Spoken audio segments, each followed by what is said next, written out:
Hello my dear students, how are you? कैसे हो आप सब लोग? I am your science teacher Harshvardhan Halge and today we are preparing lesson number 10 respiration in organism. We are preparing science textbook class 7. Okay, so in this lesson number 10 respiration in organism, जो organism है living organism उनमें respiration किस तरह से होता है, किस तरह से वो सांस लेते हैं छोड़ते हैं, ये प्रोसेस किस तरह की होती है वो हम देखेंगे. Today we are going to start with video part 1. Okay, यहाँ पर एक पैरा दिया है, यहाँ पर एक प्यारा दिया है जिसमें बूजू के बारे में है. बूजो को अपने ग्रैंड पेरेंट्स के मिलना था. कई दिनों के बाद वो 1 साल के बाद वो अपने ग्रैंड पेरेंट्स को मिल रहा था, इसलिए उसको उनको मिलने की बहुत जल्दी थी. इसलिए वो बस स्टॉप पे जल्दी जल्दी दौड़ते भागते चला गया, कुछ ही मिनटों में पहुंच गया. इसलिए उसकी सांसें फूल गई थी, जोर जोर से वो सांस ले रहा था. उसकी ग्रैंड मदर ने उसको पूछा कि बेटा इतना तुम्हारी सांस क्यों फूल रही है, इतना क्यों हाँफ रहे हो? बूझे ने कहा कि वो दौड़ते भागते हुए बस स्टैंड तक पहुंच आए. ओके, लेकिन बूझो के दिमाग में अभी तक एक क्वेश्चन चल रहा था, एक सवाल चल रहा था कि जब इंसान भागता है तो उसकी सांसें क्यों तेज होती है कि नहीं. अब यही जो सवाल जो बूझो के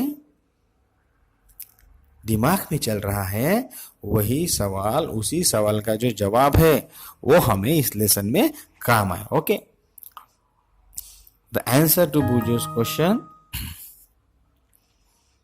lies in understanding why we are breathing. हम सांस क्यों लेते हैं? Okay, breathing is a part of respiration and now let us learn about respiration. Why we do respire, हम सांस लेते ही क्यों है भाई? काम क्या है, हमारे नाक का काम क्या है? सांस लेते क्यों है, क्या फायदा है उसका, वो हम देखेंगे. In chapter 2 you have learned that all organisms are made up of small microscopic units called cell. ये तो हम सबको पता है कि हम सब लोग सेल से बने हुए. Okay, a cell is a smallest structural and functional unit of an organism. ये भी पता है. Each cell of an organism perform certain function. हर का अपना अपना काम होता है हर सेल का, जैसे कि nutrition, transport, excretion and reproduction and so many works are there. To perform these functions, the cell needs energy. Cell को क्या चाहिए होती है? एनर्जी चाहिए होती है. Even when we are eating, sleeping or reading, we require energy.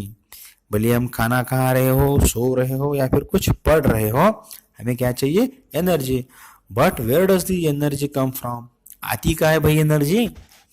Can you say why your parents insist that you should eat regularly? ये तो हमारे बचपन में सबका प्रॉब्लम था, आपका तो अभी है. हम लोग का कोई प्रॉब्लम नहीं था, लेकिन आप बच्चों का अभी प्रॉब्लम है कि आप लोग अब खाना ही पूरी तरह से नहीं खाते, इसलिए आपके पेरेंट्स आपको इंसिस्ट करते हैं कि आप रेगुलरली डाइट लेते जाइए, खाना खाते जाइए, पेट भर के खाना चाहिए. The food has stored energy which is release during respiration. Respiration के दौरान जो एनर्जी रिलीज होती है वो को किसके द्वारा? फूड के द्वारा हमें मिलती है. Therefore all living organisms respire to get energy from food. Food से एनर्जी लेने के लिए रेस्पायर करना बहुत जरूरी है. During breathing we breathe air. जब सांस लेते हैं तो एक्चुअल में होता क्या है, हम लोग बाहर की हवा अंदर लेते हैं. You know that air contains oxygen. हवा में ऑक्सीजन होता है. We breathe out air which is rich in carbon dioxide. मतलब हवा जो है क्या है? Mixture of all gases. इसमें कई तरह के गैसेस होते हैं. क्या क्या होता है? Carbon dioxide, oxygen and all many other gases are also there. जब हम सांस लेते हैं तो उसके साथ साथ लेकिन हमें बॉडी के लिए क्या चाहिए होता है? हवा जब अंदर जाती है तो उसमें से ऑक्सीजन बॉडी ऑब्जॉर्ब कर लेती है. The air we breathe in is transfer to all parts of the body and ultimately to each cell. Body के हर पार्ट को और हर सेल को वो ऑक्सीजन पहुंचा दिया जाता है, हवा. Okay, in the cells oxygen is in air helps in the breakdown of food. जो सांस हमने अंदर ली है, जो हवा अंदर ली है, उसमें जो ऑक्सीजन होता है वो ऑक्सीजन फूड के ब्रेक डाउन करने में मदद करता है. The process of break down of food in the cell with release of energy is called cellular respiration. Cellular respiration किसे कहते हैं? It takes place in the cells of cells of all organisms. Cellular respiration कहते किसे हैं? The process of breakdown of food in the cell with the release of energy is called as cellular respiration। मतलब जब food का breakdown होता है cell में, तब एनर्जी रिलीज होती है, उसी को हम लोग क्या कहते हैं? Cellular respiration. ओके, चलो आगे देखते हैं हम लोग। In the cell the food, मतलब इसका कन्वर्जन ग्लूकोज में होता है, is broken down into carbon dioxide and water using oxygen. When breakdown of glucose occurs with the use of oxygen, it is called aerobic respiration। Aerobic respiration मतलब जिस respiration में oxygen का use होता है उसे कहते हैं aerobic respiration. Very simple language में अगर हमको बताओ तो food can also be broken down without using oxygen. अब दूसरी एक टर्म है यहाँ पर कि फूड जो है वो बिना ऑक्सीजन का इस्तेमाल किए ब्रेक डाउन होता है, और उसको कहते हैं एनारोबिक रेस्पिरेशन।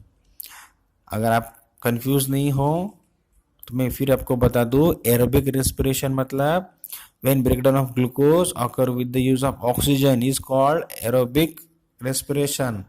मतलब जिस रेस्पिरेशन में हवा का मतलब ऑक्सीजन का यूज होता है उसे एरोबिक रेस्पिरेशन कहते हैं, और जिसमें ऑक्सीजन का यूज नहीं होता है during the breakdown of food उसे कहते हैं एनारोबिक रेस्पिरेशन। ओके, चलो ब्रेकडाउन कैसा होता है? Food release energy. देखो, जब फूड का ब्रेकडाउन होता है तो वो क्या रिलीज करता है? एनर्जी तैयार करता है।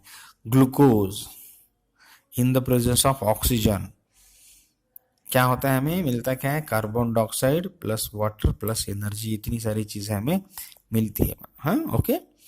You should know that there are some organisms such as yeast that can survive in the absence of air। East मतलब क्या है? एक तरह का फंगल होता है या फिर एक तरह का फर्मेंटेशन प्रोसेस के लिए यूज किया जाता है। फूड में भी इस्तेमाल करते हैं, ब्रेड में, पाव में इसको यूज किया जाता है। पाव मतलब जो पाव ब्रेड हम खाते हैं वो। They are called anaerobes. Anaerobes किसे कहते हैं? जो किसे कहते हैं? जो हवा के अब्सेंस के साथ जीते, मतलब उन्हें हवा नहीं भी रही तो भी चलता है। Okay, they get energy through anaerobic respiration. In the absence of oxygen glucose breaks down into alcohol and carbon dioxide. क्या होता है? In the absence of air, air होती ही नहीं वहां पर, तो क्या होता है फिर? इन the absence of air glucose किस में कन्वर्ट हो जाता है? Alcohol plus carbon dioxide. मिलता क्या है इसमें? नीचे एनर्जी। ओके, ईस्ट क्या है? Yeast are single cell organisms, they respire anaerobically and during this process yield alcohol. Yield मतलब क्या मिलता है हमें? Alcohol. They are therefore used to make wine and beer. Wine and beer ये जो liquor बनाने के लिए यूज किया जाता है, किसे? ईस्ट को।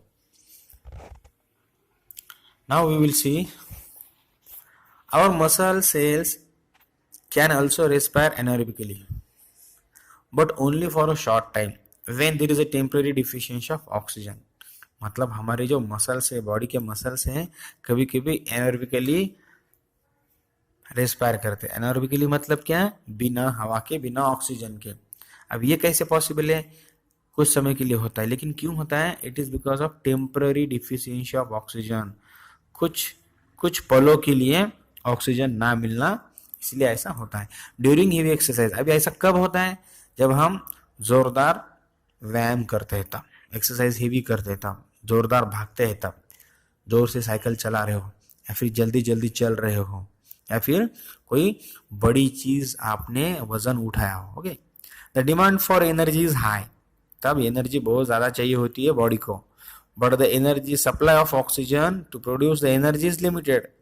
लेकिन अगर जब हमें एनर्जी ज्यादा चाहिए होती है और उस वक्त उस एनर्जी बनाने के लिए ऑक्सीजन अगर कम हो तो क्या होता है? हमारी जो बॉडी मसल्स है वो एनारोबिकली रेस्पायर करते हैं। एनारोबिकली मतलब विदाउट ऑब्सेंस, मतलब absence of oxygen. Okay, then anaerobic respiration takes place in the muscle cells to fulfil the demand of energy. मतलब हमारे जो मसल्स क्या करते हैं? मसल सेल्स बेचारे बिना ऑक्सीजन की ही क्या कर लेते हैं? वो रेस्पायर कर लेते हैं। उसका क्या है, ग्लूकोज इन द मसल्स। जो मसल्स में ग्लूकोज होता है, जो मसल्स में ग्लूकोज होता है वो किस में कन्वर्ट हो जाता है, lactic acid and plus energy में। कब, इन ऑब्सेंस ऑफ ऑक्सीजन। हमारे बॉडी मसल्स में वो जो ग्लूकोज होता है, जब ऑक्सीजन नहीं मिलता तो वो लैक्टिक एसिड में कन्वर्ट हो जाता है और वो एनर्जी हमें प्रोड्यूस करके देता है। ड्यूरिंग एक्सरसाइज सम मसल्स में रेस्पायर एनारोबिकली, अभी हमने देखा है। Okay, have you ever wondered what you get muscles cramp after heavy exercise? क्या आपने कभी सोचा है कि जब आप लोग ज्यादा एक्सरसाइज कर लेते हो तो आपके मसल्स में क्रैम्प आने लगता है? क्रैम्प मतलब दर्द आने लगता है, कि आपको लगता है कि आपकी कुछ मसल सिकुड़ गई है, अकड़ गई है। The cramps occur when muscle cells respire anaerobically. ये क्रैम्प होता क्यों है? चलो, बहुत बढ़िया जीके का नॉलेज आपको मिल रहा है यहाँ पर। ये क्यों होता है?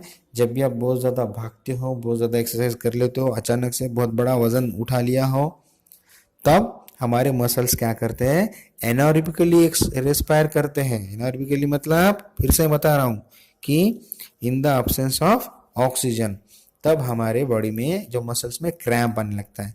The partial breakdown of glucose produces lactic acid. ये जो ग्लूकोज होता है उसका पूरी तरह से ब्रेकडाउन होता है क्या? नहीं, पार्शियली, आधा ही होता है, और फिर वो लैक्टिक एसिड तैयार करता है। और the accumulation of lactic acid causes muscles cramp. हमारे बॉडी में लैक्टिक एसिड जमा होने की वजह से हमारे मसल्स में दर्द होने लगता है। We get relief from cramps after hot water bath और मसाज। हमें आराम कब मिलता है? जब गर्म पानी से हम लोग नहाते हो या मसाज करते हैं। Okay, can you guess why it is so? अब ऐसा क्यों होता है? हॉट वाटर बाथ और massage improve circulation of blood. गर्म पानी से नहाने से या फिर मसाज करने से हमारे बॉडी में ब्लड सर्कुलेशन बढ़ जाता है, अच्छा होता है। As a result the supply of oxygen to the muscle cells increases. और ब्लड सर्कुलेशन बढ़ने की वजह से क्या होता है, ऑक्सीजन का सप्लाई मसल सेल्स तक पहुंच जाता है अच्छी तरह से। The increase in the supply of oxygen result in the complete breakdown of lactic acid. And फिर क्या होता है, कंप्लीट ब्रेकडाउन लैक्टिक एसिड हो गया तो फिर कार्बन डाइऑक्साइड एंड वाटर हमें क्या मिलते हैं, बाय प्रोडक्ट्स मिलते हैं। और कार्बन डाइऑक्साइड हम लोग नाक की मदद से बाहर छोड़ देते हैं। Okay, now we will see breathing. What is mean by breathing? Breathing मतलब क्या? सांस लेना। Okay, what is mean by respiration? वो भी सांस लेना। फिर ब्रीदिंग मतलब सिर्फ सांस लेना। ओके, सांस लेना और छोड़ना। लेकिन ये जो पूरी प्रोसेस है, इस प्रोसेस को साइंस में क्या कहते हैं, रेस्पिरेशन। ओके, चलो, do this activity under the supervision of your teacher. Activity 10.1 हमें लेना है। क्या है? बहुत इजी। क्या करना है हमें? Close your nostril and mouth tightly, look at the watch. नाक और मुंह दोनों बंद करना है। अरे बाप रे, ये क्या बोल दिया, नाक और मुंह दोनों बंद करना है, टाइटली वो भी। What did you feel after some time? घड़ी की तरफ देखो, कुछ ही पलों में क्या होगा, how long you able to keep your mouth them close. आपका मुंह और आपका नाक कितनी देर तक बंद करोगे? 2-4 दिन, 2-4 घंटे, 2-4 मिनट? अरे बाबा, आप तो 10-15 सेकंड भी नहीं रख सकते। Note down the time for which you could hold your breathe. अब आप लोग टाइम काउंट करो, कितने सेकंड तक आपने रखा। Now you know that you cannot survive for long without breathing. बिना सांस ले आप लंबे समय तक नहीं जिंदा रह सकते, है कि नहीं? Breathing means taking in air rich in oxygen and giving out air rich in carbon dioxide with the help of respiratory organs. The taking in of air rich in oxygen into the body is called inhalation. मतलब क्या? Breathing किसे कहते हैं हम लोग? Oxygen rich हवा अंदर लेना और कार्बन डाइऑक्साइड रिच हवा को बाहर छोड़ना थ्रू द रेस्पिरेटरी ऑर्गन्स, इसे हम लोग कहते हैं रेस्पिरेशन। ओके, अब इनहेलेशन मतलब क्या? Taking in of air rich in oxygen. ज्यादा ऑक्सीजन हो हवा में, वो हवा अंदर लेना, इसे हम कहते हैं इनहेलेशन। मतलब जब हम लंबी सी सांस लेते हैं उसे हम लोग कहते हैं इनहेलेशन, और जब अपने नाक से हवा छोड़ते हैं उसे कहते हैं हम लोग exhalation. Okay, giving out air rich in carbon dioxide is known as exhalation. It is a continuous process. ये क्या है? प्रोसेस कंटिन्यूअस होती है। On all the time throughout the life of an organism. मतलब कोई organism जब तक मर नहीं जाता, उसकी लाइफ साइकिल कंप्लीट नहीं हो जाती, वो सांस लेते रहता है। ओके, आसान भाषा में अगर समझाऊं तो कोई भी ऑर्गेनिज्म अपनी जिंदगी में जब तक वो मरता नहीं तब तक वो सांस लेते ही रहता है, और जब सांस लेना बंद हो जाता है तो उसकी लाइफ प्रोसेस बंद हो जाती है, वो मर जाता है। The number of times a person breathe in a minute is term as breathing rate. Breathing rate कैसे किसे कहते हैं? एक मिनट में एक आदमी जितना सांस लेता है उसे कहते हैं उसकी breathing rate. During breathing inhalation and exhalation takes place alternatively. होता क्या है अल्टरनेटली? हम लोग सांस लेते भी और छोड़ते हैं। A breath means one inhalation plus one exhalation, मतलब सांस अंदर लेना और सांस छोड़ना, एक बार अंदर लेना एक बार छोड़ना, इसे हम लोग कहते हैं एक सांस लेना। Now would you like to find out your breathing rate? क्या आपको आपकी ब्रीदिंग रेट जाननी है? Do you want to know whether it is constant और change according to the requirement of oxygen by the body? चलो, मतलब ये एक जैसी ही रहती है फिर वो कम ज़्यादा होती रहती है अकॉर्डिंग टू द रिक्वायरमेंट, मतलब जितना ज़रूरी है अपनी बॉडी को ज़रूरी है उसके हिसाब से वो कम ज़्यादा होती है। क्या बूझो को क्या लग रहा है देखेंगे। बूझो noticed that when he released his breath after holding for some time, he had to breathe heavily. Can you tell him why it was so? मतलब अगर उसने अपनी सांस कुछ देर के लिए रोक के रखी थी, छोड़ने के बाद जो नेक्स्ट टाइम वो सांस लेता है तब उसको इस तरह से लंबी सांस लेनी पड़ी। ऐसा क्यों होता है चलो देखेंगे। ओके, एक एक्टिविटी दी है हमें 10.2। यहाँ पे हमें करना क्या है, चलो मैं यहाँ पर मैं आपको बताता हूँ। इस टेबल 10.1 में changes in the breathing rate under different condition, ये आप लोग अब नेम ऑफ द क्लासमेट, अभी लॉकडाउन में घर पे तो घर के लोगों के नाम लिखो नॉर्मल, जैसे आप हो, आपका भाई हो, बहन हो, मम्मी हो, पापा हो, दादा हो, दादी हो। ओके, चलो नॉर्मल पोजीशन में क्या रेट है अभी राइट कैसे कंसिडर करेंगे आप लोग, मतलब एक सेकंड में कितनी बार आपने सांस ली, सॉरी एक मिनट में, हाँ 60 सेकंड में कितनी बार आपने सांस ली और सांस छोड़ी, वो आपको काउंट करना है। और अभी फिर 10 मिनट वॉक करके आने के बाद आपका कितनी सांस लिया आपने एक मिनट में, और फिर जोरदार 100 मीटर की आपने रनिंग की, तब काउंट करो कि एक मिनट में आपने कितनी बार सांस ली। और जब आप लोग रिलैक्स में हो, एकदम बैठे हो एक जगह पर काफी देर से, उसकी आप लोग रिकॉर्डिंग करो कि आप लोगों ने कितनी बार सांस ली, टाइमर लगा के। आप लोग आसानी से समझ सकते हो कि कितना चेंजेस है आपके ब्रीदिंग रेट में। ओके, चलो आगे बढ़ते हैं। On an average an adult human being at rest breathe in and out 15 to 18 times in a minute. मतलब अगर हम लोग एवरेज की बात करें तो एक एडल्ट पर्सन, एक बड़ा आदमी एक क्या करता है वो 15 to 18 टाइम्स मिनट में 15, एक मिनट में 15 से 18 बार वो सांस लेता है। During heavy exercise a breathing rate can be increase up to 25 times per minute. 25 गुना वो बढ़ जाता है अगर जब वो भाग रहा हो या फिर एक्सरसाइज कर रहा हो। While we exercise, not only do we breathe fast, we also take deep breath. सिर्फ जब हम लोग एक्सरसाइज कर रहे होते हैं सिर्फ सांस ही लंबी लंबी नहीं लेते, ब्रीदिंग ही फास्ट नहीं करते, मतलब ऑक्सीजन अंदर ज्यादा लेते हैं, इतनी जोर से हम लोग सांस लेते हैं और डीप ब्रीदिंग करते ताकि ज्यादा से ज्यादा ऑक्सीजन हमारे बॉडी में चला जाए। Okay, it is speed up the breakdown of food and more energy is release. इससे क्या होता है, लंबी लंबी सांस लेने से जल्दी जल्दी एनर्जी प्रोड्यूस होती है, क्यों, ब्रेकडाउन ऑफ फूड होता है तब। Do this explain why do we feel hungry after physical activity. चलो ऐसा क्यों होता है, जब हम कोई मेहनत का काम करें तब हमको भूख लगती है कि नहीं। किसानों को भूख लगती है, आपको नहीं लगती है भूख, लेकिन किसानों को जो मजदूरी का काम करते हैं, मेहनत का काम करते हैं, उनको बहुत ज्यादा लगती है। क्यों? When you feel thirsty, drowsy, does your breathing rate slow down? Does your body receive sufficient oxygen? ड्रॉसी मतलब जब आपको अस्वस्थ लगता है, मतलब जब आपको अच्छी फीलिंग नहीं आती है तब आपका रेट जो होता है वो स्लो होता है क्या?